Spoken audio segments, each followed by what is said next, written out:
Hey guys, welcome back to another video. Okay, so today I have the brand new JBL Flip 5. Let's check it out.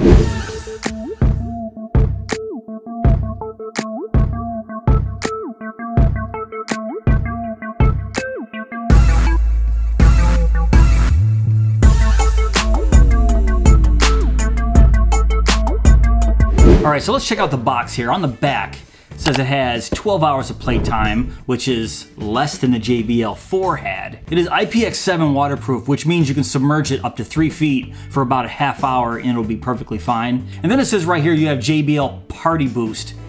Not JBL Connect, not JBL Connect Plus, but JBL Party Boost. Let's find out what's up with that. So when you take it out of the box, it had this little kind of plasticky foam container, and I went with the red one this time. So as you can see right off the bat, it looks very, very similar to the JBL Flip 4 with some minor changes. If I flip it this way, we have the play pause button. If you press it once, if you press it twice, it skips forward. Plus minus volume, and right here is where the JBL Connect button used to be, and now it's the JBL Party Boost. And you can see it does have a different icon. And then flip it once more this way. Oops. Do that. Right here you have a power button, which is a one-touch on and off, which I'm not the biggest fan of. The Bluetooth Connect button, the power light indicator, and right here, which is a new upgrade, which is a USB Type-C. Take that, Sony. But getting to the build quality of this, I really, really like the build quality of this. We have this wire mesh that wraps around the entire body. And then we have this very durable rubber that runs across the length of the speaker onto the sides, and it feels like this thing can really take a beating. And then as I flip it to the side, we had the very, very familiar radiators, as you see on the Flip and on the Charge. And then of course we have the very familiar lanyard that you've seen on other Flip models, but it kind of looks like just a shoelace tied together. But just taking a look at this, you can see a couple things that aren't on here.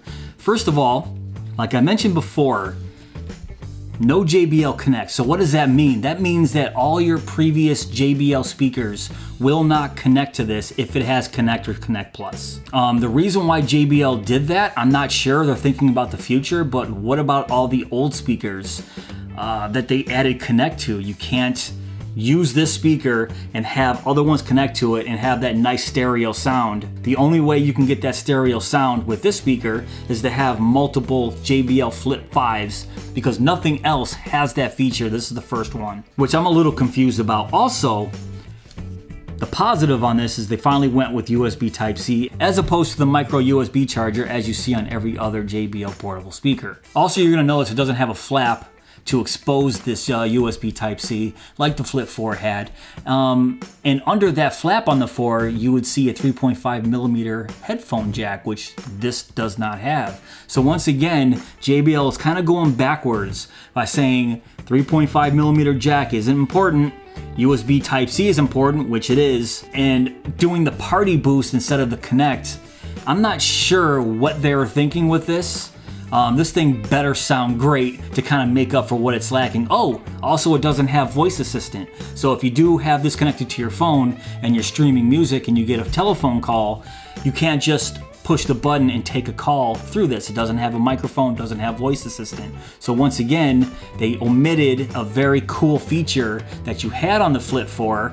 And I'm a little confused at what they were doing with this speaker. I know I keep saying it, but it kind of blows my mind that they're going backwards with features and we're supposed to be moving forward. So I'll do a sound test and a waterproof test with this speaker in just a few minutes, but in this fancy cardboard box here, we have some wordage, some quick start guide here, some boring stuff. And here's our USB Type-C to charge it. So I just want to make sure it has enough juice to do the sound test. And of course, when you plug it in, you have that LED glow that shows you that it is charging. But according to the JBL website, it says it takes 2.5 hours to charge this fully. The Flip 4, I believe it was 3.5 hours. You do get 12 hours of playtime out of this. That's about average. Usually you see about 10 to 12 hours of playtime with these small portable speakers. And one last thing I want to mention before the sound test is JBL is still using USB 4.2 as opposed to USB 5.0. I don't know. All right, so how does this sound JBL Flip 4 sounded fantastic, so I want to see if this even compares. I'm going to start this out at 50% volume, and let's see what kind of quality we're talking about. And I understand that you're not going to get the full effect through the microphone here, but this is just for my purposes. If you guys can get anything out of it, that's great, so I'm going to record it. But I'm also going to put a time at the bottom that if you don't want to see the sound test, go ahead and just skip through that time. All right, let's start at 50% power, and about right there. So let's check it out.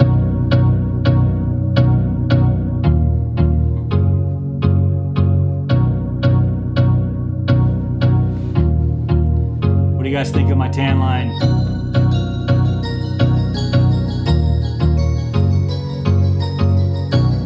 Wow, that's pretty bad. That's good.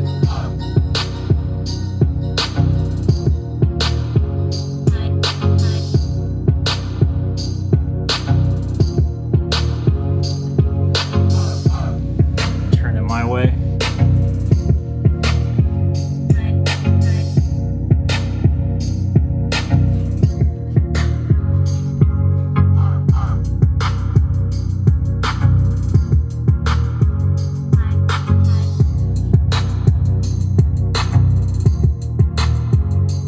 All right, let's go to 100.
That's about a quarter right there.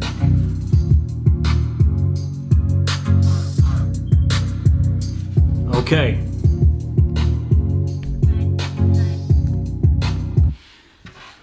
Okay. So my first impressions are the bass sounds absolutely fantastic for such a small speaker. We got these little radiators on the side, just like previous Flip models. And these things really kick out. You can see them vibrate as the bass is kicking out. But one thing to note, they went with a single driver in this. Does it make any difference from the Flip 4? I can't hear it. It sounds absolutely fantastic. The lows sound great. Every Bluetooth speaker I've ever reviewed has great mids. The highs at high volume tend to sound a little tinny to me. Not saying that it's bad, just sounds a little bit tinny at the max volume. I did just review a Sony XB32, which is a little bit bigger of a speaker than this. It's more in the charge category. And this JBL Flip 5 actually does sound better than that speaker.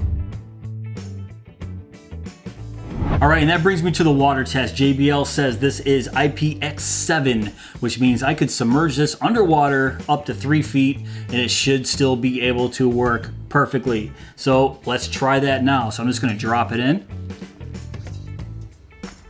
Okay, it does float, that's a positive. And let's give it a go. Let's turn it back up. Oh boy.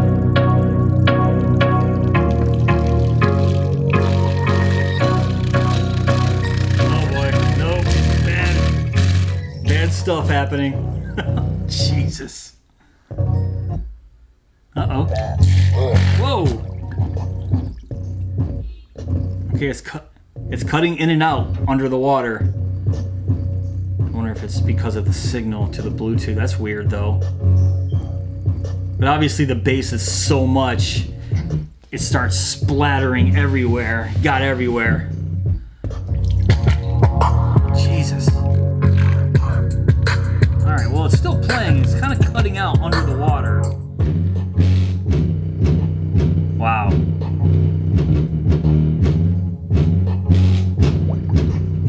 as I put the driver forward, it splatters everywhere. So I'm gonna try to hold it down. There we go.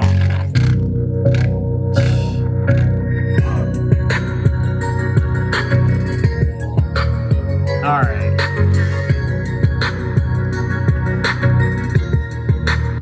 Okay, that was interesting. So I think it was just losing Bluetooth signal, but it was like right next to it, so it was cutting out. I'm not sure if you guys picked that up or not. I'll find out when I edit this video. But it was definitely kicking out as I put it in the water, but it still seems like it's fine. So let me give it another, man, I got water everywhere. But let's give it another go here. Yeah, it's perfectly fine. Okay. But you guys notice, the USB Type-C is wide open. There's nothing covering it. Yet it can still go in the water and be perfectly okay. The micro USB, not waterproof, had to have a little flap thing, a little rubber flap on the Flip 4. And they took that away because of the USB Type-C can handle that type of water submersion. But after this very, very short test and only a couple inches of water, I would say, yeah, this is waterproof. Maybe the metal had something to do with the Bluetooth signal. That's why it cut out, but it seems to be perfectly fine. Alright, so what's my final verdict on the new JBL Flip 5? Is it worth buying a brand new $100 speaker if the JBL 4 exists at a lower price?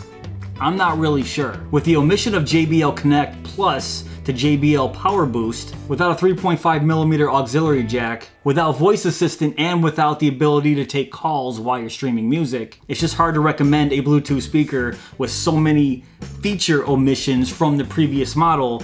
USB Type-C, yes, but is it worth the $100 price tag?